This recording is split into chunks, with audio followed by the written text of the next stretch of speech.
इस कार्यक्रम के प्रायोजक है कृषि एवं किसान कल्याण मंत्रालय, भारत सरकार। 100.1 मेगाहर्ट्ज पर ये है FM गोल्ड के प्रसारण। दोपहर का समय है और समय है आपके पसंदीदा कार्यक्रम किसान की बात का। कार्यक्रम किसान की बात में आज आपके साथ हूँ मैं ज्योत्सना और मेरे साथ हैं मेरे साथी अमित। नमस्कार अमित, स्वागत है आपका कार्यक्रम में। नमस्कार ज्योत्सना, स्वागत है हमारे सभी श्रोताओं का कार्यक्रम किसान की बात में। श्रोताओं, किसान की बात कार्यक्रम एक ऐसा कार्यक्रम है जहाँ हम करते हैं बात मिट्टी की, किसानी की और खेती से जुड़े उन तमाम पहलुओं की जिनका सीधा संबंध कृषि से जुड़ा हुआ है। लेकिन ज्योत्सना, आज चूंकि 5 दिसंबर है, क्या आप जानते हैं 5 दिसंबर किस लिए खास होता है? जी, विश्व मृदा दिवस इस दिन मनाया जाता है और संयुक्त राष्ट्र द्वारा इसकी शुरुआत की गई थी 2013 से। इस दिवस को मनाने का मुख्य उद्देश्य किसानों और आम लोगों को मिट्टी की महत्ता के बारे में जागरूक करना है, क्योंकि विश्व के बहुत से भागों में ज्यादा रासायनिक खादों और कीड़ेमार दवाइयों के इस्तेमाल से मिट्टी के जैविक गुणों में कमी आनी शुरू हो गई थी। इसके कारण इसकी उपजाऊ क्षमता में भी कमी आई थी। इसीलिए किसानों और आम जनता को इसकी सुरक्षा के लिए जागरूक करने की जरूरत थी। इसीलिए इस दिन का खास महत्व है। और साथ ही साथ इस आपाधापी के जीवन में हमारी मिट्टी प्रदूषण का भी सीधे सीधे शिकार हो रही है अमित। जाहिर है कि प्रदूषण के जो दुष्प्रभाव हैं वो तो हमारी मिट्टी में भी देखने को मिलते हैं, हमारी खेती में भी देखने को मिलते हैं। उनके जो पोषक तत्वों में कमी दिन पर दिन आई जा रही है, खेती से संबंधित सभी खाद्य पदार्थ जो हम इस्तेमाल करते हैं उनमें। जब हम मिट्टी की बात करते हैं अमित, तो हम सभी का सीधा जुड़ाव होता है मिट्टी से। ये मिट्टी ही है जो हमें गर्व महसूस कराती है। हम भारतीय हैं, इसका एहसास हमारी भारत भूमि की मिट्टी से ही होता है हमें। और अपनी शुभकामनाओं के साथ हमारे साथ आज कार्यक्रम में हैं डॉक्टर जया निरंजनी सूर्या, जो कि राष्ट्रीय मृदा सर्वेक्षण एवं भूमि उपयोग नियोजन ब्यूरो से हमारे साथ जुड़ी हैं।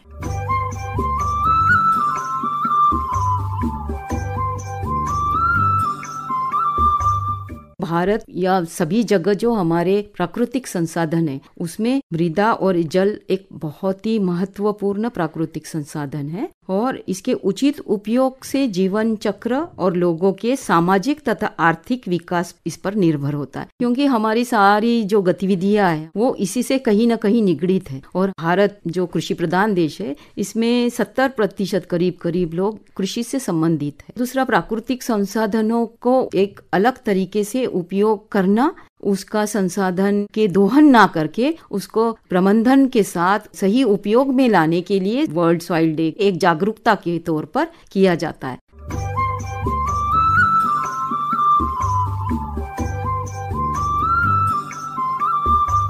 और आज के कार्यक्रम में अमित, आज है दिन 5 दिसंबर का, यानी कि विश्व मृदा दिवस हम आज के दिन मनाते हैं। तो हमने जो अपना विषय चुना है वो भी सीधा मृदा से संबंधित है। कार्यक्रम में आज हमारा विषय है मृदा स्वास्थ्य कार्ड और मृदा का महत्व। ज्योत्सना, अगर बात हो रही है मृदा स्वास्थ्य कार्ड की, तो मिट्टी के स्वास्थ्य में सुधार लाने के लिए माननीय प्रधानमंत्री श्री नरेंद्र मोदी ने इस कार्ड की शुरुआत की थी। इसके लिए भारत सरकार के कृषि एवं सहकारिता मंत्रालय ने पूरे देश में 14 करोड़ मृदा स्वास्थ्य कार्ड जारी करने का लक्ष्य रखा था। जी, और जो वर्तमान सरकार का उद्देश्य था कि हर किसान के पास मृदा स्वास्थ्य कार्ड हो, वो उद्देश्य अब लगभग पूरा भी हो चुका है। तो श्रोताओं, मृदा स्वास्थ्य कार्ड एवं मृदा के महत्व पर आइए विस्तृत चर्चा सुनते हैं डॉक्टर YR मीणा से।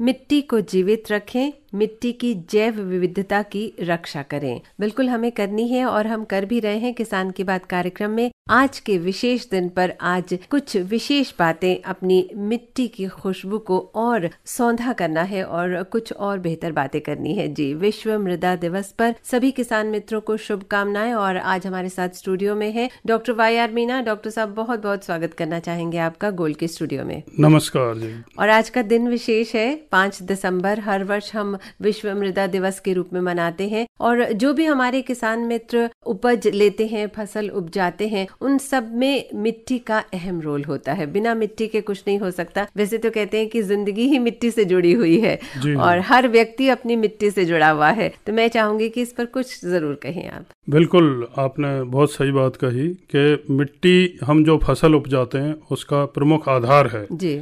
बिना मिट्टी हम जितनी फसल जितना उत्पादन ले पाते हैं वो शायद संभव नहीं है। और विश्व का कोई भी प्राणी हो, सब मिट्टी से उपजे हुए, चाहे पेड़ पौधे हों या मिट्टी पर पनपे हुए जीव जंतु हों, सब उसी पर निर्भर करते हैं। तो निश्चित तौर पर विश्व मृदा दिवस का जो महत्व है इन बातों को ध्यान में रख के बहुत अधिक बढ़ जाता है, क्योंकि हमारे जीवन का आधार है मिट्टी। इसीलिए हम अपनी जो माँ जन्म देती है हमें, उसके साथ साथ मिट्टी को भी अपनी माँ समान मानते हैं और उसका रखरखाव करते हैं। और साथ ही साथ हम ये भी कहना चाहेंगे, बहुत महत्वपूर्ण बात है कि सबके पास मृदा स्वास्थ्य कार्ड है। मुझे ऐसा लग रहा है मीना जी, केंद्र सरकार ने जब इसकी शुरुआत की थी तब से ही लगभग लगातार किसान ले रहे हैं और अपनी मृदा की जांच भी करवा रहे हैं, जो बहुत महत्वपूर्ण है। जी बिल्कुल ठीक कहा आपने। मृदा स्वास्थ्य कार्ड वैसे तो पहले भी था जी, लेकिन मोदी सरकार ने जब शपथ ग्रहण की 2014 में, तो 15 से 17 तक पहली एक साइकिल चलाई थी, एक मिशन मोड में अभियान चलाया था कि देश के हर किसान के पास मृदा स्वास्थ्य कार्ड हो। तो पहला जो अभियान चला 2015 से 2017 तक जी। इस दौरान जो मृदा कार्ड जारी किए गए थे किसान भाइयों को, किसान महिलाओं को 10.74 करोड़, मतलब इतने किसानों को 2015 से 2017 के बीच में सॉइल हेल्थ कार्ड वितरित किए गए थे। इसी तरीके से दूसरी साइकिल फिर चलाई थी 2 साल बाद, उसमें 2017 से 2019 तक का समय रखा गया था जी। और 11.75 करोड़ किसानों को सॉइल हेल्थ कार्ड वितरित किए गए। कहने का मतलब यह है, सरकार का पूरा फोकस था कि किसान भाई अपनी मिट्टी की ताकत को, अपने मिट्टी के स्वास्थ्य को पहचानें और जांच के आधार पर उर्वरकों और खादों का प्रयोग करें। अनावश्यक रूप से जो उर्वरक फुल मात्रा में है हमारी मिट्टी में, या जो हमारी मिट्टी है जिन पोषक तत्वों से रिच है, उनको नहीं डाल के जिनकी आवश्यकता है उन्हीं को डालें। तो इससे 2 फायदे हैं। एक तो किसानों की जेब पर जो अतिरिक्त खर्चा आता है अंधाधुंध उर्वरक डालने से, उससे वो बच सकते हैं। दूसरा, अपनी मिट्टी का जो स्वास्थ्य है वो बराबर अच्छा बना रहेगा। मिट्टी का स्वास्थ्य अच्छा होगा तो जो भी फसल हम लेंगे उस फसल की गुणवत्ता, उसकी पौष्टिकता, उसके रखरखाव में जो सहूलियत, मतलब लंबे टाइम तक हम उसको रख भी सकते हैं। तो कहने का मतलब कई तरीके से फायदा होता है अगर हम आवश्यकता के अनुसार उर्वरकों का प्रयोग करें। तो हमारे बहुत से मित्र कीट हैं जो मिट्टी में भी, जैसे केंचुआ है और दूसरे माइक्रो ऑर्गेनिज्म होते हैं, वो भी अच्छे से पनपेंगे, फसल की गुणवत्ता अच्छी होगी और किसान की जेब पर खर्चा कम आएगा। तो इसलिए सॉइल हेल्थ कार्ड को जारी किया गया था और जारी करते वक्त 12 पैरामीटर्स ऐसे हैं जो आवश्यक रूप से सॉइल हेल्थ कार्ड में जिनकी जानकारी होनी चाहिए। तो उसमें जैसे मेन जो है प्राइमरी पोषक तत्व, उसमें नाइट्रोजन, फास्फोरस और पोटास, NPK। इसके अलावा जो सेकेंडरी है उसमें आपके सल्फर है। इसके अलावा माइक्रो न्यूट्रिएंट्स जो सूक्ष्म पोषक तत्व हैं उनमें आयरन, बोरॉन, मैग्नीज, जिंक और कॉपर, ये 5 पोषक तत्व आवश्यक रूप से उसमें जानकारी होनी चाहिए सॉइल हेल्थ कार्ड में। और अदर जो क्राइटेरिया हैं, अन्य क्राइटेरिया, उनमें पीएच मान मिट्टी का एसिडिक है या अल्कलाइन है या सैलाइन है, वो कितना है पीएच मान। इसके अलावा इलेक्ट्रिकल कंडक्टिविटी और ओसी मतलब ऑर्गेनिक कार्बन। तो इन 12 पोषक तत्वों की कितनी कितनी मात्रा मिट्टी में है, इसकी संपूर्ण जानकारी सॉइल हेल्थ कार्ड में होती है। और उसके आधार पर जो भी जानकारी निकल के आती है सॉइल हेल्थ कार्ड में, उसके आधार पर विशेषज्ञ सॉइल हेल्थ कार्ड में सिफारिश करते हैं कि आपको कितना कितना कौन सा उर्वरक डालना है। तो निश्चित तौर पर ये बहुत ही महत्वपूर्ण है। और एक स्लोगन भी हम लोगों ने दिया था, मिट्टी की हो नियमित जांच, ना आए खेती को आंच। क्या बात है। और नियमित जांच की अगर हम बात करते हैं तो सरकार ने तय किया कि 2 साल बाद फिर से मिट्टी की जांच हो, तो 2-2 साल के अंतराल से सभी किसान भाइयों को फिर से सॉइल हेल्थ कार्ड वितरित किए जाते हैं। और इसमें सरकार का जो भी है खर्चा लगता है, किसान भाइयों को इसके लिए कुछ खर्चने की जरूरत नहीं है।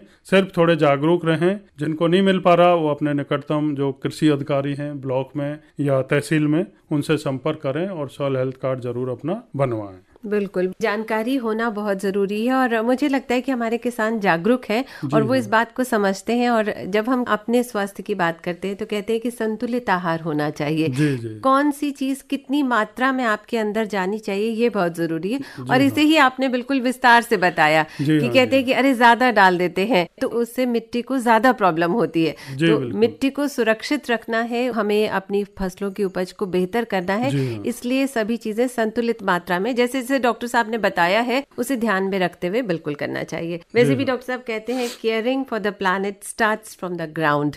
अपने ग्रहों को हमें सुरक्षित रखना है, उनकी देखभाल करनी है, तो हमें भूमि से ही हर चीज को शुरू करना चाहिए। और जब शुरुआत हुई थी तो कहा गया था स्वस्थ धरा खेत हरा। जी हाँ, जी हाँ। जी, आपका खेत हरा भरा रहेगा अगर आपकी धरा जो है वो स्वस्थ रहेगी। डॉक्टर वाई.आर. मीणा हमारे साथ स्टूडियो में, और डॉक्टर साहब अपर आयुक्त विस्तार हैं, कृषि एवं किसान कल्याण मंत्रालय, भारत सरकार से जुड़े हैं, और समय समय पर जो भी स्कीम्स होती हैं, जो भी योजनाएं होती हैं केंद्र सरकार की, उन सभी पर विस्तार से चर्चा करने के लिए हमारे साथ हमेशा जुड़े रहते हैं। क्योंकि जो चीजें उभर कर आती हैं, जो चीजें निकल कर आती हैं, या जो योजनाएं शुरू की जाती हैं, उनके बारे में हमारे किसान मित्रों को जानकारी होना बहुत जरूरी है। जी, तो मृदा स्वास्थ्य कार्ड एक बहुत ही जरूरी कार्ड है जो सबके पास होना जरूरी है। अगर किसी के पास नहीं है तो कहाँ संपर्क करना चाहिए? अगर किसी के पास नहीं है तो जो अपने निकटतम कृषि अधिकारी हैं, क्योंकि भारत सरकार की जितनी भी योजनाएं हैं आमतौर पर राज्यों के कृषि विभाग के माध्यम से संचालित की जाती हैं। खर्चा भले ही केंद्र सरकार का, राज्य सरकार का, दोनों का हो,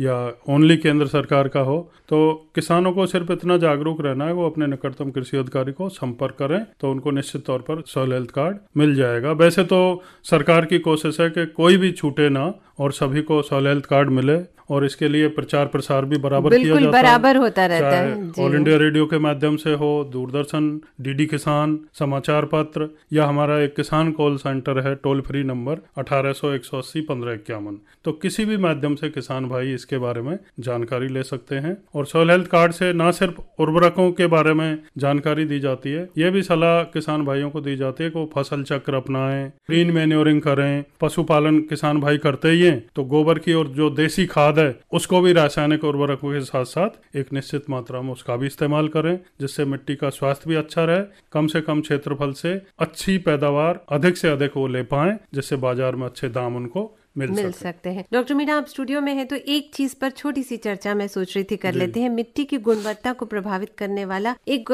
कारण होता है जिसको हम प्रदूषण कहते हैं। जी हाँ, जैसे अभी पोल्यूशन बढ़ जाता है तो उससे मिट्टी प्रभावित होती है। पोल्यूशन और उर्वरकों की हम बात करते हैं कि जैसे अनावश्यक रूप से अगर हम डालते हैं तो जो उर्वरक हैं वो भी लीचिंग द्वारा, जो मिट्टी में जल रिसाव होता है उसके द्वारा, वो आपके जलाशयों में, आपके नलकूपों या कुओं के आसपास उनमें भी चला जाता है। तो पीने का पानी उससे प्रदूषित होता है और हमारी मिट्टी प्रदूषित होती है। और इसके अलावा कोई भी आप इंसेक्टिसाइड, पेस्टिसाइड आप यूज करते हैं फसलों में तो निश्चित तौर पर पर्यावरण को वो भी बहुत क्षति उससे पहुंचती है। और कई बार हमारे किसान भाइयों को जानकारी नहीं होती, वो दवा का छिड़काव करने के दूसरे तीसरे दिन ही अपनी फल सब्जी की जो पैदावार है उसको हार्वेस्ट करके बाजारों में बेच देते हैं। तो कोई भी केमिकल या पेस्टिसाइड यूज करते हैं उसकी गाइडलाइंस होती है कि उसके कितने दिन बाद आप फसल की तोड़ाई करें।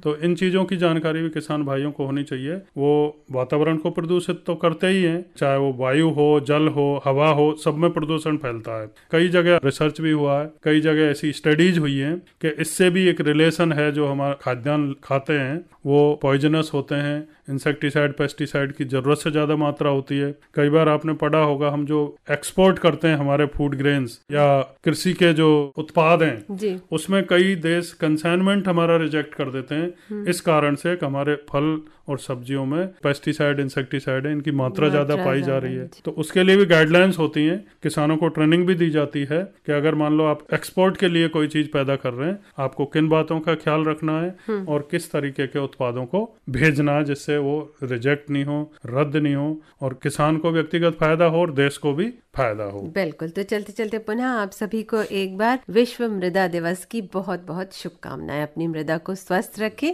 सुरक्षित रखें। जी डॉक्टर वाई.आर. मीणा आपका बहुत बहुत धन्यवाद करना चाहेंगे। आपका भी धन्यवाद। प्रीति को दें इजाजत, नमस्कार।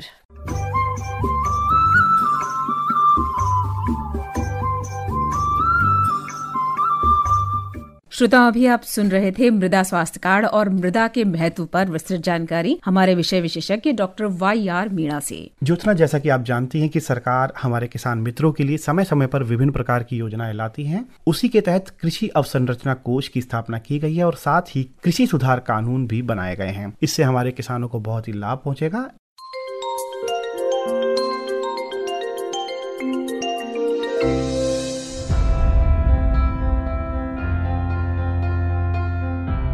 किसानों को अपनी उपज पूरे देश में कहीं भी बेचने की आजादी देते हुए और उपज का बेहतर मूल्य दिलाने के लिए केंद्र सरकार ने 2 नए कानून लागू किए हैं। पहला, कृषक उपज व्यापार और वाणिज्य संवर्धन और सरलीकरण अधिनियम 2020 और दूसरा, कृषक सशक्तिकरण और संरक्षण कीमत आश्वासन और कृषि सेवा करार अधिनियम 2020।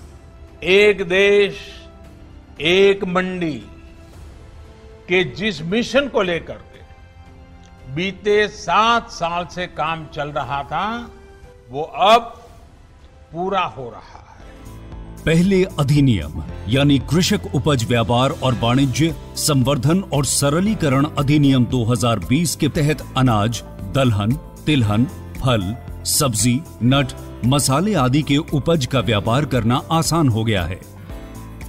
इसके साथ साथ डेयरी उत्पादों, बकरी पालन और पिगरी से संबंधित उत्पादों के व्यापार में भी आसानी हो गई है। साथ ही जानवरों के चारे, कच्चा कपास, कपास के बीज और कच्चे जूट आदि के व्यापार में भी बाधाओं को हटा लिया गया है।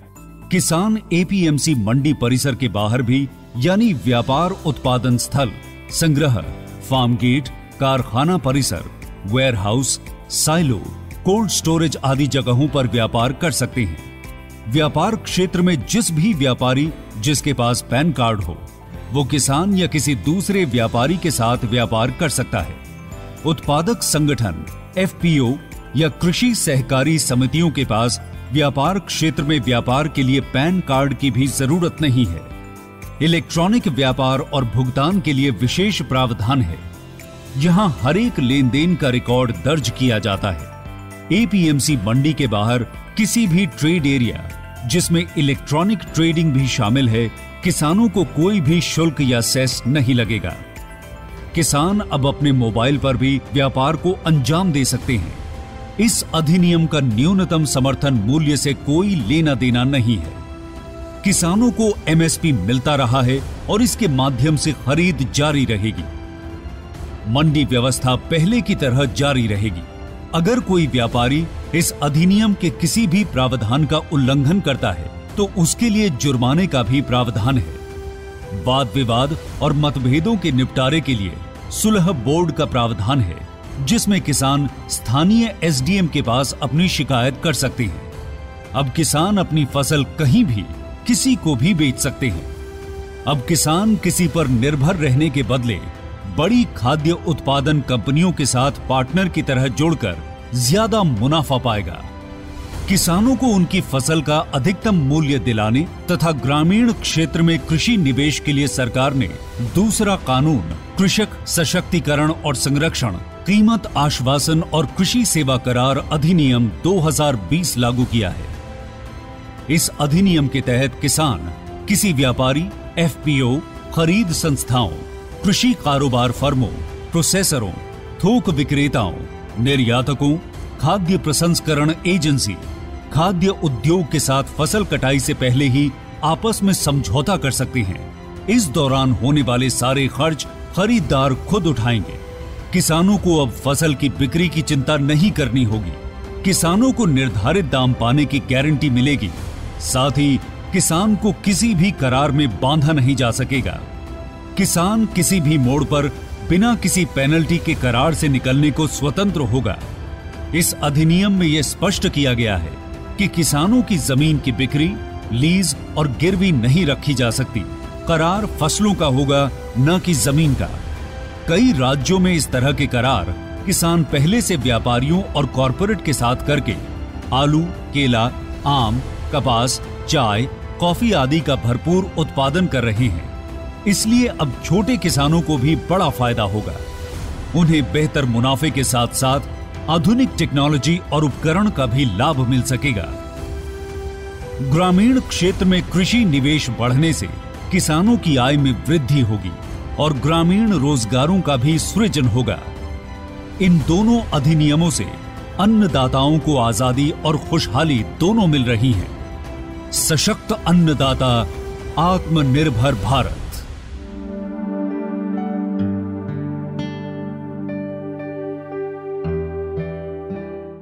5 नदियों से जिस मिट्टी का जन्म हुआ, जिसे पंजाब के नाम से हम जानते हैं। अब आप कहेंगे कि पंजाब का जिक्र मैं क्यों कर रही हूँ, क्योंकि आज जो लोकगीत हम अपने श्रोताओं के लिए लाए हैं वो पंजाबी लोकगीत है। तो आइए श्रोताओं सुनते हैं पंजाबी लोकगीत।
आज के इस कार्यक्रम में हम बात चूंकि कर रहे हैं मृदा की, लेकिन मौसम भी सीधा संबंध खेती से रखता है और मौसम की जानकारी अपने किसान मित्रों को देना बहुत ही आवश्यक है। मौसम की दस्तक किसान के घर तक। ग्रामीण कृषि मौसम सेवा कृषि भौतिकी संभाग से प्राप्त सूचना के अनुसार दिल्ली और इसके आसपास के गांवों में सप्ताह के दौरान आसमान में हल्के बादल छाए रहेंगे। दिन का अधिकतम तापमान 26 डिग्री सेल्सियस और न्यूनतम 11 डिग्री सेल्सियस। बादलों की स्थिति 0 ऑक्टा, सापेक्षिक आर्द्रता अधिकतम 95% और न्यूनतम 50% रहने की संभावना बनी हुई है। हवा की गति 4 किलोमीटर प्रति घंटा और हवा की दिशा पूर्व से दक्षिण पूर्व रहेगी। और अब रुख करते हैं बाजार की तरफ, क्योंकि बाजार भी एक ऐसा महत्वपूर्ण अंग होता है कृषि का, जिसके बिना हमारी किसान भाइयों को उनकी मेहनत का पूरा फल नहीं मिल सकता। चलो पगडंडी से मंडी। बाजार की अगर बात करें तो आजादपुर सब्जी मंडी से प्राप्त सूचना के अनुसार फलों और सब्जियों के भाव प्रति किलो की दर से कुछ इस प्रकार हैं। सेब 130 रुपए, अमरूद 50 रुपए, मौसमी 46 रुपए और अनानास का भाव है 30 रुपए प्रति किलो। और अगर यही सब्जियों की बात करें तो तोरई आप ले सकते हैं 30 रुपए प्रति किलो के भाव में, सेम 15 रुपए, कटहल 25 रुपए और बीन्स यानी कि फलियां उपलब्ध हैं 30 रुपए प्रति किलो के भाव से। ये था आज का बाजार भाव।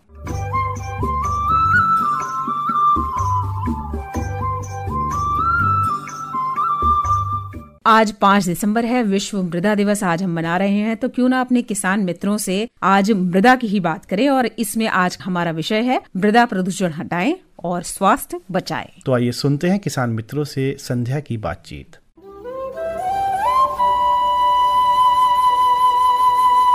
किसान की बात हम सब के साथ।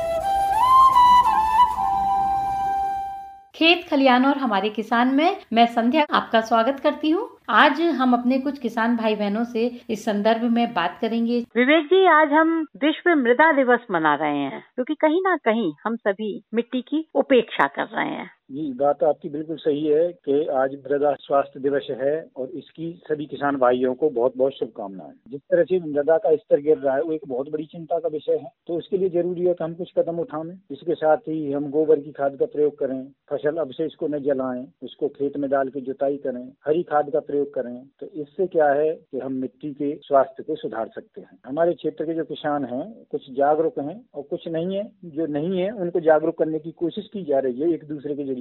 तो सरकार ने इसके लिए मृदा स्वास्थ्य कार्ड बनवाए हैं, जो ब्लॉक स्तर पर, तहसील स्तर पर और जिले स्तर पर अपनी मिट्टी की जांच करा सकते हैं। वो जांच कराने की जो सुविधा है वो बिल्कुल फ्री है, उसका कोई पैसा नहीं लिया जाता। पहले इसका कार्ड बनवाना पड़ता है, लेकिन अगर कुछ किसान ऐसे हैं कि जो कार्ड कहाँ से बनवाएं, कैसे बनवाएं, तो इस तरह की उन्हें चिंता रहती है या कुछ नहीं कर पाते, तो उनके लिए एक दूसरा ऑप्शन है कि पूसा में ये कृषि वार्षिक मेला लगता है फरवरी मार्च के महीने में, तो वहाँ पे वो जा सकते हैं और अपनी मिट्टी की जांच करा सकते हैं। उसके लिए वहाँ कोई पैसा नहीं लिया जाता। जिस तत्व की कमी है मिट्टी में हम उस तत्व की पूर्ति कर सकते हैं। सबसे अच्छी मिट्टी है वो दोमट मिट्टी मानी जाती है। दोमट मिट्टी में चिकनी मिट्टी होती है, गाद होती है और बालू होती है। ये तीन चीजों से मिलकर बनी होती है और इसमें 50% पानी सोखने की क्षमता भी होती है। मैं यही कहना चाह रहा हूँ कि मिट्टी स्वस्थ है तो मानव जाति स्वस्थ है।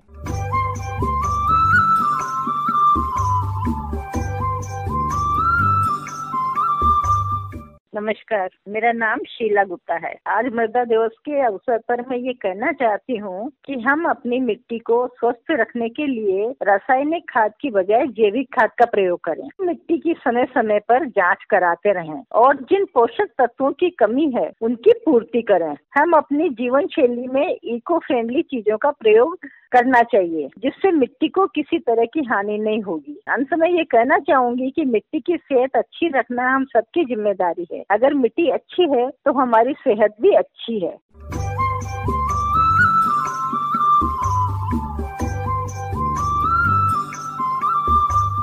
इस समय हमारे साथ जुड़ चुके हैं एक और किसान भाई, नाम है इनका सूर्यमणि। धन्यवाद। मिट्टी संरक्षण के लिए 2002 में एक अंतर्राष्ट्रीय दिवस मनाया गया। इसका मतलब ये था कि जो मिट्टी में समस्याएं आ रही हैं, जिसके द्वारा उपज कम हो रही है, मिट्टी खराब हो रही है, इसके लिए जागरूकता लोगों में पैदा करने के लिए इसको मनाया जाता है। मिट्टी के खराब होने के दो कारण हैं। इंडस्ट्रियलाइजेशन ग्रोथ बढ़ता जा रहा है, लेकिन उससे होने वाले जो पोल्यूशन है उसको प्रॉपर तरह से ट्रीट नहीं किया जा रहा, जिससे मिट्टी से होने वाले उपज की क्षमता कम हो रही है। दूसरा कारण ये है कि प्लास्टिक जलाने की वजह से वो मिट्टी भी काफी खराब हो जाती है। इन सब कारण की वजह से वो मिट्टी के तह तक ये पहुंचती है, जिसके वजह से उससे उपज होने वाले अनाज हैं या प्लांट्स हैं, मतलब इस तरह की चीजों को काफी हानि पहुंचती है। तो उसको ठीक करने के लिए गवर्नमेंट ने इसकी उपज को बढ़ाने के लिए सॉइल टेस्टिंग का भी प्रोसीजर किया है। सॉइल टेस्टिंग में ये चीजें पता लग जाती है कि कितनी मात्रा उस मिट्टी में किस खनिज की ज्यादा है। अगर पेड़ पौधे नहीं लगाए गए तो इसका संरक्षण प्रॉपर नहीं हो सकता है।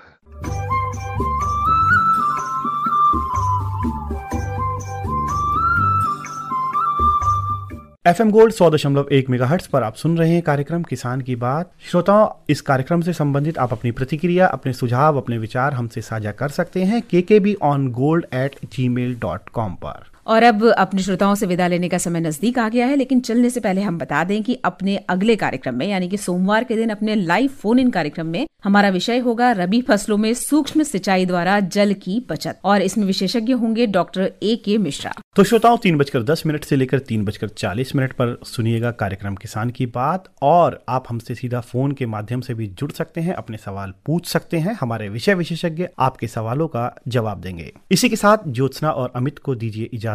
नमस्कार।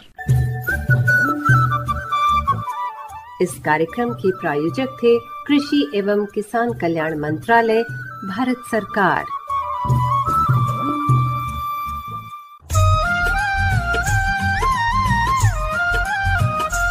ऐसी नई नई तरकीबें अब हमको है चुननी, ऐसी नई नई तरकीबें अब हमको है चुननी। लक्ष्य हमारा हर किसान की आमदनी दुगनी, लक्ष्य हमारा हर किसान की आमदनी दुगनी। ऐसी नई नई तरकीबें अब हमको है चुननी।